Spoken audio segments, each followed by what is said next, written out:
Welcome to Not Suitable for Work. I'm your host, Peter C. Diamond. You think your office is nuts? Wait until you hear some of these stories. It's a story I tell people as a cautionary tale of what not to do in a pressure-filled situation. And there's nothing like making a joke and looking at a room full of people who, are just stone-faced, and they know that you blew it. Week 2 in a new job, and I'm in a penthouse hot tub suite with my 2 half-naked coworkers and 3 girls from the New York office. With each podcast, I'll interview people who have a humorous work story to share. Along the way, I'll offer tidbits of advice to help you make sense of your own office nonsense. Don't worry, no careers were harmed in making Not Suitable for Work. Names and places may have been changed to protect the not-so-innocent. Without further ado, let's get this show on the road.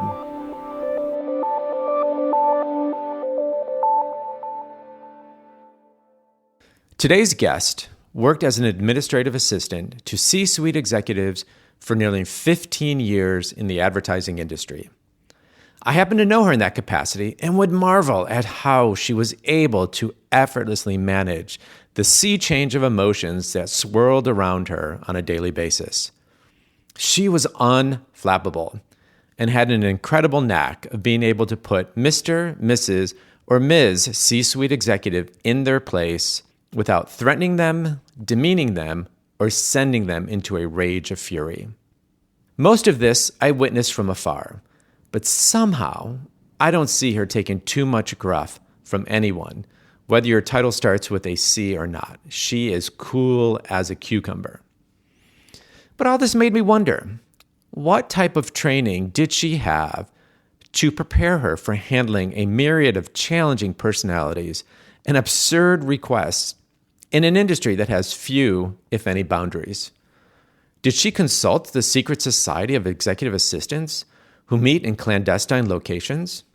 Or take a class titled, "What do you do when your boss asks you to buy underwear for her husband?"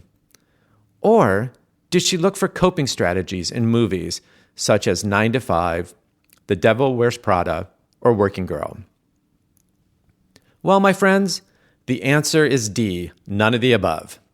Right out of college, my guest experienced the oddities of working for a bumbling boss who never quite knew the right thing to say. I remember one time it was the end of the year, and we had to get rid of all the yearly files or whatever. So I was in this room for a couple hours and filing, and he couldn't find me. My boss couldn't find me.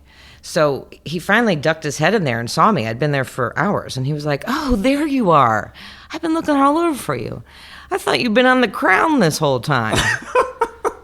And I was like, "Well, first of all, it's not called a crown. It's called a throne. And you're thinking I'm in the bathroom this whole time. Don't ever tell me that. Don't ever consider that I'm in the bathroom." So, okay. So this is your first job. And it's a buyer for, like, what were you, like? It was a chemical water treatment company. Oh, okay. So this is, so it's like industrial products Yes. type thing. Yes. And how did you find this job in Richmond, Virginia? Fell into it like have fallen into every other one. I was just temping there, and then they had an opening for a buyer, and this was my first job out of school, so I just took it, and I loved the job. It was a great company, and I had a great time. And I had a different boss when I first got there, but she was only there for a couple of months, and then this guy came on, and he was nice. He was just bumbling and awkward and never, just constantly said the wrong thing. So, and I was maybe 25, and I remember he would bring vendors through that he was meeting, but they'd pass my office. And so he would stop by my office and say, "This is Ann, she's our senior buyer." And he didn't know what to say after that. So these are two things. One, the first thing he said was, "This is Ann, she's our senior buyer. She's always a bridesmaid, never a bride." And I was 25 or 6, and I wasn't married, and I guess that's illegal. And So down in Richmond. Yes. Did you ever talk about, like, your dating situation? Like, what, he knew I had a boyfriend at the time. He knew about that, but I was in weddings At that age, you're in a ton of weddings. Okay. And so that's fine that I'm in a ton of weddings. I don't know why he has to tell the vendor this, Yeah, but, and the vendor was just he didn't know what to say, and I didn't know what to say. Yeah. Well, what do you say? Yeah. You just yes, say, I'm in a lot of weddings. Isn't that hilarious? I'm in a lot of weddings. Or it's the nervous giggle. Which is what I did. Yeah. I just stood there. But then another time he brought a vendor by, and he comes by and he's like, "This is Ann. She's our senior buyer. She went to an all-girls school, so she's making up for lost time." And I was like, I didn't even know what to say, and the vendor turned beet red. I turned beet red, and I was like, why? You could very easily say, she's been here for 3 years. She's the best worker on the planet, or you could say whatever you want, but you don't have to say, I'm not making up for lost time. And so was the implication there that you had many boyfriends, many suitors? No, I don't know what he meant. He just didn't know what to say. And so I thought, what should I say to this vendor? Like, yes, and when you're finished with my boss, why don't you come by and come into my office? And then we'll shut the door because I'm making up for lost time. I mean, what do you say to that? I don't know. I didn't know. The vendor turned bright red. I just didn't know what to do. But I was never offended. I was just like, you dumb ass. What are you saying? What are you saying? Pick something else to say. Oh God. And then I remember it was right toward email had just come to be. Oh, okay. And it was the coolest thing ever. Yeah. And I remember I was sitting in my office. I went and got my lunch. I was looking at email, and somebody had sent me Pac-Man, the video game, but on email. Okay. So I clicked on it, and I was just looking at it, and it was Robin Williams was the MC or whatever of this game, and he's screaming really loud things, just like, okay, here we go, we're getting ready. And I was just watching it, and my boss comes in from getting his lunch, and he stops by my office, and he goes, "Hey, what you got going on in there? A vibrator?" and this time I just was like, "What? No. It just was just one thing after the other, and he just didn't know. He didn't mean anything by it. He truly just was a bumbling, awkward, socially inept. I mean, comments like that all the time. It was pretty, but it was just funny to me. But I mean, there's this weird theme too, right? It's like the all-girl school, the never the bride, always the bridesmaid. I know. The vibrant. I mean, it's bizarre. it's very bizarre. And I guess the other thing, like how old is this guy? Like at this point, is he? He must have been in his 40s. Maybe early 40s. And had he been with the company for a long time? Is this? He came there after I started. And, I mean, he was very nice. He had a wife and 4 kids. He loved his family. He truly was a nice guy. He just always said, he would show a picture of his daughter who, had grown in the time I'd been working there with him, and maybe she'd gone from a 10-year-old to a 16-year-old, so she'd grown into a young lady. Mm-hmm. And that's nice, and he's proud of her. But he would, show a picture and say, look at my daughter. Isn't she sexy? And I was like, no, you don't say the word sexy, because then you sound like creepy Donald Trump. Mm-hmm. That's just, but he didn't mean that. Mm-hmm. He just meant, hasn't she grown into a fine young lady? Mm-hmm. No, well, say that. Just say, isn't she cute? Or whatever. Ain't she cute? So things like that, he really didn't know what he was saying. He was just a boob, Yeah. Wow. Yeah. That is just a lot of that. It's just, it just is one of these, and I think it's, it's not uncommon. You said kind of bumbling. Is it awkward? And it's kind of like this awkwardness of like not knowing quite what to say and feeling like you had to say something. Was that a little bit of a? Did he feel like he had to? He had to say something. He just never knew what to say next. After he introduced me to the vendor, he could have just said, "This is Ann. She's our senior buyer," and carry on. If you don't have to say anything about me. Yeah, if you need her for this and that, or here's how she'll support you. Exactly. Whatever. If you don't have anything to say that's normal, just don't say it.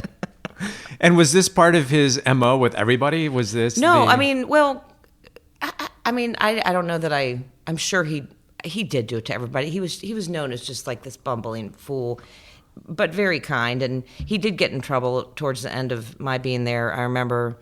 And how long were you there for? Like, what was I was this? there for, I think, 7 years. 7 years? Yeah. And how long did you work for him during this? He came maybe into my first year. He started. So, yeah, I was. And he was there the whole time? And then I think he left. He was there for a long time after I left. Oh, really? Yeah. Okay. So apparently he was like doing his job well. He did his job well, and I do think they had to I talk look at to you him. with that look of he was doing his job well. He was very good at his job, and he truly was a nice person. There was no malicious intent in any of these comments. There are those people who are just boobs. They're just awkward, and they don't know what to say, and they suck at it. So that's, and and I really do. He didn't mean anything by it. He just was just one of those people. So. And over time, were you able to kind of ever build were you ever to get past it or build a relationship with him? Like what? Oh yeah, what nothing began? ever. I never was upset or angry. I was just like, you idiot. Say something different.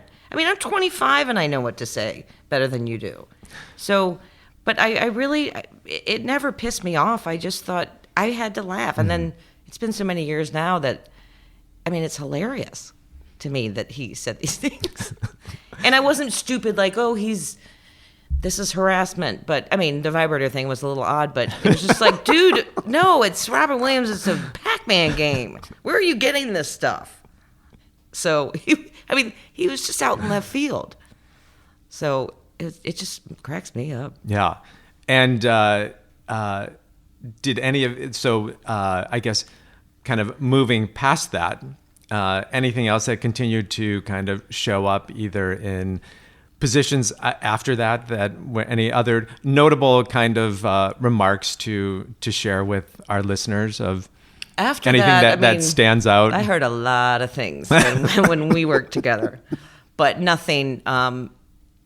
People weren't that awkward and that bad. Plenty of dopes, but I really didn't hear much. After, nothing inappropriate. It was mostly just, rude or yelly. Yeah. That's not cool. So for someone who maybe is in a similar position that you were in, so they're relatively new in their job, and so maybe in their, 2 or 3 years, what advice would you give someone else, another you, kind of, what advice would you give you now to manage that or to deal with that maybe differently? Well, I think for someone being, I was 24 and 5 at the time, you're young, and I think when you first start a job, you're scared or you're nervous and you don't want to say anything, but I just say speak up, I happen to not be offended, or I wasn't even livid. I just was like, boy, are you whacked. But say something to their face immediately. You don't even need to go to HR or anything. Just say, what the hell are you talking about? That's stupid, or it's offensive, or whatever. But I have no problem calling the person on it. Yeah, that's what it sounds like. You would just kind of went back at it. And it doesn't sound like there was no retribution, or there was nothing. Oh, none whatsoever. And then if there is, then you can go to some other people. But I don't, you don't have to scream and swear all over the place at the person, but you can just say, what are you talking about? Don't say that. That's dumb, or that's rude.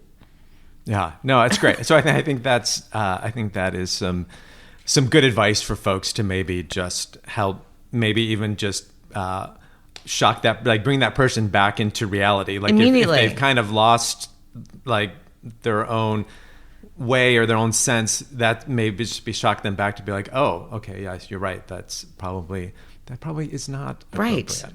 Yeah, and then they'll, if I had said something about the other comments, he would have been, we probably would have said, oh, I'm so sorry. I'm sure he would have. I just didn't. I just shook my head like, man, that guy. There goes another one. And you Write it down in the little logbook. Yeah, and you stuck around, and you stayed there for 7 years. And he was great. And did you work for him the whole time, or did you? Yeah, Okay. I worked for him the whole time. Okay. I mean, he was just fine. He was just one of those people. Yeah. Very, very. So would you awkward. like, aside from that, as far as how he treated you, as far as like your work product and supporting you, like wonderful? Yeah, he was. He was a wonderful boss. He was very complimentary. And he was great. Yeah. He just was one of those people. Awkward. Awkward and The bumbling. oddballs. There's always an oddball. Yeah. You know? There always is. And he was that times 10. Do you think part of it was how he dealt with women? Like, was he a bit awkward in, dealing with women versus kind of like dealing with guys? Like, I know how to deal with a guy. I really think he was awkward with everybody. I mean, I would see him in a group of other men talking, and nobody wanted to listen to him because he was just one of those people, and he just didn't know what to say. He was just one of the. It breaks my heart because those people really, it hurts my feelings for them because they're going to have a hard time. But that was just the way he was. Yeah. Well, and I guess there's probably a reason why I was also then selling chemicals and stuff, right? Yeah. Pretty, kind of like, pretty black and white. Like, right. Here's the product. Here right. it is. Exactly. Here's how we can help you. There's a little bit of that, like, it's like TMI, like people that just don't know when to stop. Yes, like, and yes. One time he would always race to the bathroom. When he had to go to the bathroom, he'd run out the door, and we never knew where he was going or whatever, but then we learned he was racing to the bathroom, and we're like, why do you wait so long? Just go. We didn't say that, and then he told Will, the guy I worked with, that, well, the reason I'm always racing to the bathroom is because I had some colon removed when I was younger, so when I gotta go, I gotta go. I don't want to ever know that. So then, of course, we see him running out of the bathroom, we're like, I know right now my boss is going to poop, and I don't want to know that. I don't want to know that. It's so funny. I had a boss who once told me about all of his polyps in a very, a very delicate place. And I'm like, I don't really want to know that you have 30 plus polyps and that it's causing you discomfort. Like, I don't. Because the first thing you do is picture it. Yes, and I don't want to know it. It's don't so illegal. Want to know it. But he also was the type of boss who would share a lot of family and personal information. And I'd just be thinking to myself, do your kids, your kids don't want to know this. You don't like, why are you sharing this? Like, what is right. like, it was hard for me to even get inside of his head as someone who is probably a little bit too private to get inside of his head of why he would want to overshare this level of information. Was always a bit surprising. I don't like that either. And I'm extremely private too. So that I'm always blown away when people talk about things like that. Yeah. Or openly. Well, there was someone at work who cried all the time because of issues going on with her family. And it was just unbelievable. You got to go in a room and cry. Yeah. You just do. I never cried at work, so. Yeah, I grew up in a family where, it was very much like, shut up and like pull yourself up by the bootstraps and get going. Like there's no time for tears. There was no time for tears. Yeah. There was no time for feeling sorry for yourself or, oh, woe is me. It's like, we weren't allowed that either at all. There would be 1 second of, oh, okay, I'm sorry. All right, get it together now. That's the way we were. So it's kind of interesting then when you have people, when you come in contact and start working with, especially in a workplace, people who look at it, who have a very different perspective on showing their emotions. I've become very accustomed to that as a coach now. I bet. It's not as uncommon for me. But it's interesting. But also as a coach, we're also told to like stay a little bit detached from it. Right. Right. So you don't want to like, kind of overly comfort. Like you want to know that you're there for them, but you don't overly kind of like comfort them. So yeah, I'm here for you this much. Yes. Not a whole lot. Yeah. Well, it seems like you took it all in stride then. Yes. And it definitely seems like you took it in stride now. And my guess is it probably also helped you and prepared you for future roles that you've had in your career. Yes. Which and maybe at some point in time we can have you back on the show and maybe you can share some of those stories. I would be happy to do that. All right, that would be great. Thanks, Anne. Thank you, Peter. Listening to Anne's story made me think of a boss I had who loved to partake in his favorite pastime, overshare with my subordinates. Once he went into great detail when he had gastro problems on a flight from Puerto Vallarta to Chicago, which meant he took up permanent residence in the toilet for the entire flight, including landing. And finally, my personal favorite. When I asked him how he spent his 60th birthday, his eyes lit up like a 21-year-old's. And he said, "It was great because I got birthday sex," he said as he leaned back in his chair with his hands clasped behind his head with a boastful smile. He then went on to tell me the tricks he employs to get his wife to have sex with him. Unlike Anne, I never pushed back. I would sit there aghast and marvel at what I'm hearing. Plus, I have to be honest, I got a kick out of it and wanted to hear more. Little did I know, it would be great material for a podcast. If you worked for a bumbling boss, share your story on my Facebook page, Not Suitable for Work. If you want more Not Suitable for Work or have a work story to tell, be sure to follow us on Facebook at Not Suitable for Work. You can find our podcast on Apple Podcast, Stitcher, SoundCloud, and Google Play, or wherever you find your podcasts. I'm Peter C. Diamond. You can follow me on Twitter at Peter C. Diamond. Not Suitable for Work is produced by Matt Cunningham at Truthful Enthusiasm. Get your story online with truthfulenthusiasm.com. Until next time,